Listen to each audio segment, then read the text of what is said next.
Let's read Mark chapter 12, verses 41 to 44. Jesus sat down opposite the place where the offerings were put and watched the crowd putting their money into the temple treasury. Many rich people threw in large amounts, but a poor widow came and put in 2 very small copper coins worth only a fraction of a penny. Calling his disciples to him, Jesus said, "I tell you the truth, this poor widow has put more into the treasury than all the others. They all gave out of their wealth, but she, out of her poverty, put in everything, all she had to live on." What a story this is. It's a lovely story. Let's remind ourselves of what had happened just before this.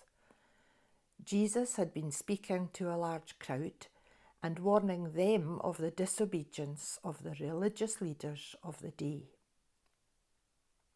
Let's read carefully what he said as he warned this crowd. Verses 38 to 40. "Watch out for the teachers of the law. They like to walk around in flowing robes and be greeted in the marketplaces, and have the most important seats in the synagogues and the places of honour at banquets. They devour widows' houses and, for a show, make lengthy prayers." Can you see the picture that the Lord Jesus is describing? Jesus, the one who knows people's hearts and motives, who speaks the truth always. They were rich, dressed in the best attire, walking around liking to be seen and greeted in the marketplaces, expecting to be given the most important and the best seats in the synagogue. They even, for a show, said long prayers. They did give, but they were also getters. It's very interesting that Jesus said that they devoured widows' houses, and in the very next verses we learn about one of those widows. Jesus leaves the crowd and sits down opposite the place where the offerings were put into the temple treasury. He seems to be alone. He's watching. Not just a glance.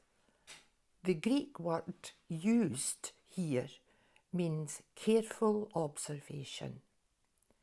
He still watches today, and without being irreverent, we could say that he doesn't miss a thing. Let me quote what Campbell Morgan has written about this incident. "This is a picture of light and beauty in the midst of a time of great darkness in the ministry of the Lord Jesus, who was the object of intense hostility when he was exercising his authority in the awful work of denouncing and rejecting a fruitless nation. And then appeared one poor, lonely, widow woman in whom faith in God was active and powerful." So now we see Jesus sitting down and watching. He soon draws his disciples' attention to what he is observing. The gifts would be collected in trumpet-shaped receptacles, and the more that was thrown in, the more noise would be heard. It does tell us that many rich threw in large amounts, all to be seen and heard. And now the contrast. Jesus watches, and this time not many give, but just one. This time our attention is drawn to that one. It's not the rich giving, but someone poor. It's not even throwing it in, but putting it in. It's not a large amount, but a tiny gift of very little value, not out of her wealth, but out of her poverty. Let's think about this woman.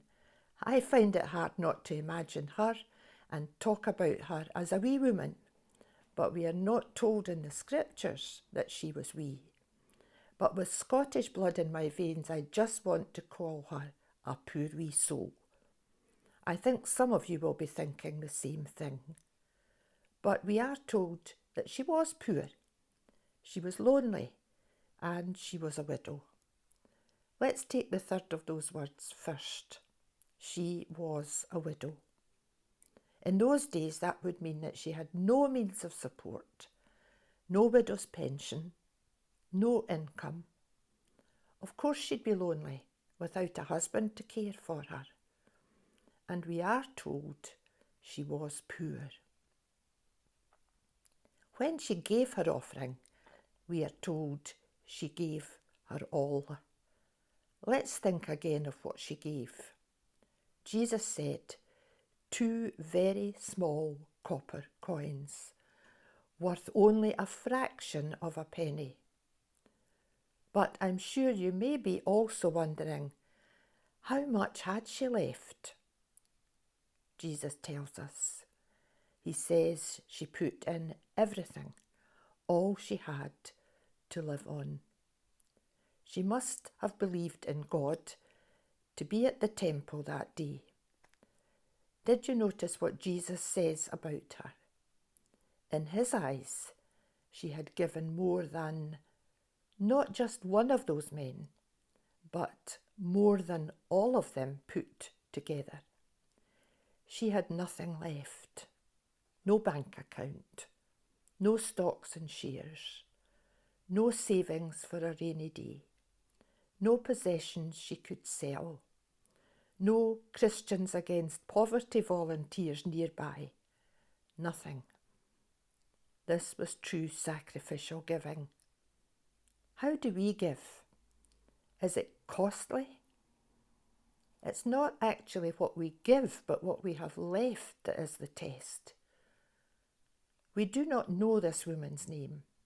We do not know if she spoke any words, nor are we told that Jesus spoke to her. She was probably not aware that he was watching. And yet, can you believe it? She has gone down in the history worldwide, and we are still thinking about her today and being challenged by what she gave to the Lord. Let me tell you a true story I heard Rico Tice tell very recently. It happened around 1890 in Philadelphia, when Dr. Russell Conwell was the preacher in a church there.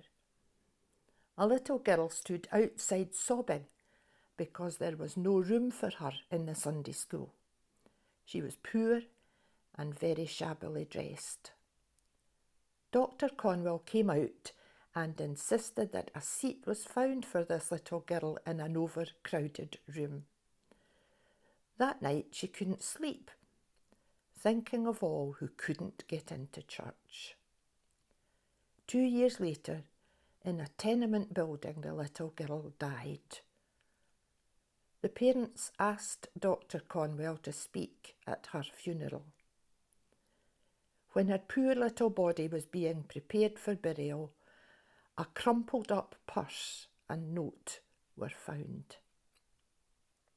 In the purse were 57 cents and a note that said, "This is to build the little church bigger so that more people can get in."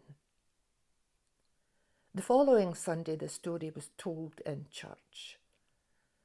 A few years later, a man walked into the church office and told about a piece of land in a prime position. Dr. Conwell said it would be wonderful, but there would never be enough money to buy such land. The visitor said he would sell it to him for 57 cents. The outcome was that Temple Baptist Church was built, which seated 3,300 people. Also, Temple University, the Good Samaritan Hospital, and Sunday school facilities.